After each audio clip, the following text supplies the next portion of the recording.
High, have a good day. Myself Probi. আজকের স্বাস্থ্য tips: thalassaemia blood টেস্টের প্রয়োজনীয়তা কী কী? বিয়ের আগে ছেলে ও মেয়ে উভয়ের ব্লাড টেস্ট থ্যালাসেমিয়া করে নেওয়া খুবই গুরুত্বপূর্ণ। অনেক শিশু রয়েছে যারা থ্যালাসেমিয়ার মতো মারাত্মক রোগের শিকার হয়ে জন্ম নেয়। Simple blood test: haemoglobin electrophoresis.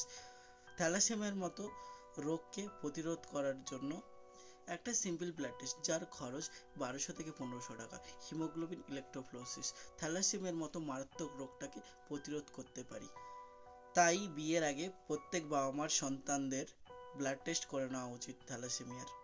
কারণ আপনারা যদি অবহেলা করেন তাহলে আপনাদের অজান্তে অনাগত যে সন্তানগুলো এই পৃথিবীর বুকে জন্ম নেবে তারা এই থ্যালাসেমিয়ার মতো দুরারোগ্য ব্যাধির শিকার হয়ে জন্ম নেবে। তাই যারা সদ্য বিবাহ করছেন প্রত্যেক মা বাবার যারা প্ল্যান করছেন সন্তান নেওয়ার জন্য এই থ্যালাসেমিয়ার মতো মারাত্মক রোগটার প্রতিরোধ করার জন্য অবশ্যই ব্লাড টেস্টটা করিয়ে নেবেন। আর সবাইকে ধন্যবাদ এই পুরো ভিডিওটা দেখার জন্য। Thank you so much.